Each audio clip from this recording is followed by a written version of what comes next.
வணக்கம். உங்க வீட்ல உங்க பசங்களோ இல்ல தம்பி தங்கச்சியோ திடீர்னு ஒரு சினிமா நடிகர் மாதிரி ட்ரெஸ் பண்ணிட்டு அவங்கள மாதிரியே பேச ஆரம்பிச்சா நீங்க கவனிச்சிருக்கீங்களா? இன்னைக்கு நம்ம பசங்க ஏன் இப்படி சினிமா ஸ்டார்ஸ் மேல ஒரு விதமான மோகத்தோட இருக்காங்க? அதுக்கு பின்னாடி என்னதான் இருக்குன்னு கொஞ்சம் ஆழமா பார்க்க போறோம்.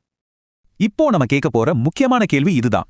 ஏன் ஏன் இன்னைக்கு இருக்கிற பசங்க சினிமா நட்சத்திரங்களை இவ்ளோ தீவிரமா ஃபாலோ பண்றாங்க?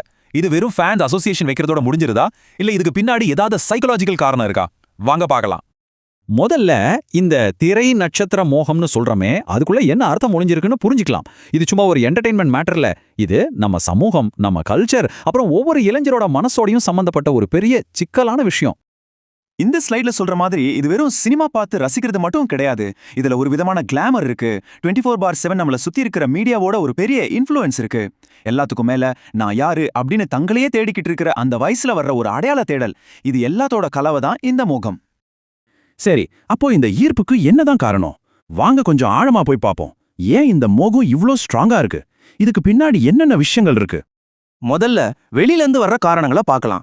இப்போ யோசிச்சு பாருங்க, ஸ்கிரீன்ல ஒருத்தர் சூப்பர் ஹீரோ மாதிரி பறக்குறாரு, இல்ல இன்ஸ்டாகிராம்ல ஒரு நடிகர் பயங்கர காஸ்ட்லியான கார்ல போற போட்டோவை போடுறாரு. இதெல்லாம் பார்க்கும்போது ஒரு கனவு உலகத்தையே உருவாக்குது இல்லையா? இந்த கனவு உலகம் ஃபேன் பேஜஸ், மீம்ஸ் மூலமா எல்லாருக்கும் பரவி ஒரு கூட்டு உணர்வா, ஒரு கொண்டாட்டம் மாதிரியே ஆகிடுது. ஆனா இதுக்கு காரணம் வெளியில இருந்து மட்டும் வர்றதில்ல. இதோட உண்மையான ஆணிவேர் இளைஞர்களோட மனசுக்குள்ள ரொம்ப ஆழமா இருக்கு. குறிப்பா அவங்க தங்களுக்குன்னு ஒரு அடையாளத்தை உருவாக்க நினைக்கிற அந்த முக்கியமான டீனேஜ்ல. நம்ம சோர்ஸ்ல இருந்து எடுத்த இந்த ஒரு கோட் இதை ரொம்ப அழகா விளக்குது பாருங்க. சினிமா ஸ்டார்ஸை பார்க்கறதுக்கு ரொம்ப கிளாமர் தான், சக்சஸ்ஃபுல்லா எப்பவும் சந்தோஷமா இருக்கிற மாதிரி ஒரு வாழ்க்கையை வாடுறாங்க. இதை பார்க்கிற இளைஞர்களுக்கு இவங்கள ஒரு ரோல் மாடலா ஏத்துக்க தோணுது. இந்த டேபிள்ல பாருங்க, இது ஒரு பெரிய சமூக மாற்றத்தையே காட்டுது. ஒரு காலத்துல டீச்சர்ஸ், சயின்டிஸ்ட், சமூக சேவகர்கள் தான் நம்ம ஹீரோக்கள். அறிவையும் சேவையையும் நம்ம கொண்டாடணும். ஆனா இப்போ நிலைமை தலைகீழா மாறிடுச்சு. புகழ், பணம், வெளித்தோற்றம் இதெல்லாம் தான் ஒருத்தர ரோல் மாடலா மாத்துது. இது நம்ம சமூகத்தோட முன்னுரிமைகள் எந்த அளவுக்கு மாறி இருக்குங்கிறதுக்கு ஒரு நேரடி உதாரணம்.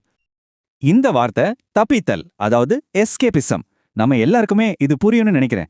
நம்மளோட டெய்லி லைஃப்ல இருக்கிற ப்ரெஷரு, படிப்பு, வேலைன்னு எக்கச்சக்க டென்ஷன், இதுல இருந்து கொஞ்ச நேரம் தப்பிக்க ஒரு 2 மணி நேரம் வேறொரு கற்பனை உலகத்துக்குள்ள போறது ரொம்ப ஈஸியான வழி இல்லையா?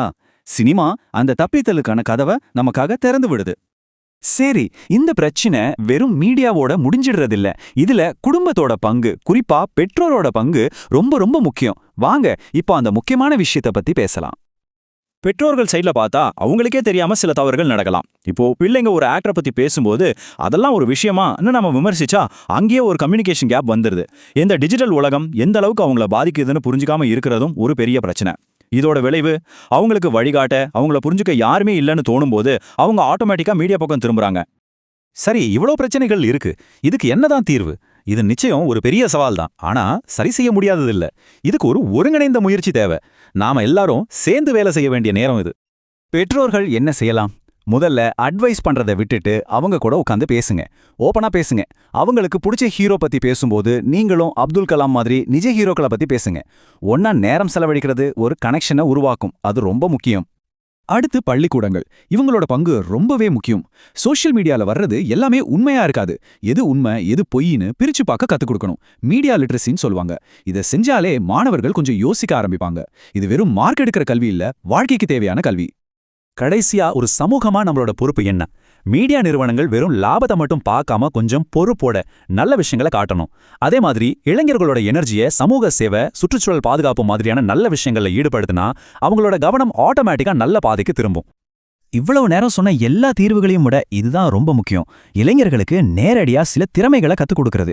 அதாவது ஒரு பிரச்சனைனா எப்படி முடிவெடுக்கிறது, உணர்ச்சிகளை எப்படி கையாளுறது, வாழ்க்கையில தங்களுக்குன்னு ஒரு இலக்கை எப்படி செட் பண்றது, இதையெல்லாம் உங்களுக்கு கத்துக் கொடுத்துட்டா வெளியிலிருந்து வர்ற எந்த ஒரு கவர்ச்சிக்கும் அவங்க அவ்வளவு சீக்கிரம் அடிமையாக மாட்டாங்க. சரி, இப்போ நாம பார்த்த எல்லா விஷயங்களையும் தொகுத்து பார்க்கலாம். முன்னோக்கி போறதுக்கான நம்மளோட பயணம் எப்படி இருக்கணும்? இதுல இருந்து நாம கத்துக்கிட்ட முக்கியமான பாடம் ஒன்னே ஒண்ணுதான். இது யாரோ ஒருத்தரோட பிரச்சனை இல்ல, இது ஒரு கூட்டு பொறுப்பு. பெற்றோர்கள், ஆசிரியர்கள், மீடியா, சமூகம்னு நாம எல்லாரும் இந்த சங்கிலியோட ஒவ்வொரு கண்ணி. ஒரு கண்ணி பலவீனமா இருந்தாலும் மொத்த சங்கிலியும் அருந்துடும். இந்த ஒரு கேள்வியோட இந்த உரையை நான் முடிக்கிறேன். நம்ம இளைஞர்களோட எதிர்காலத்தை வடிவமைக்க போறது மீடியாவா இல்ல நாமா? இந்த மாற்றத்தை கொண்டு வர உங்க வீட்ல, உங்க சமூகத்துல உங்களோட பங்கு என்னவா இருக்க போகுது? யோசிச்சு பாருங்க. நன்றி.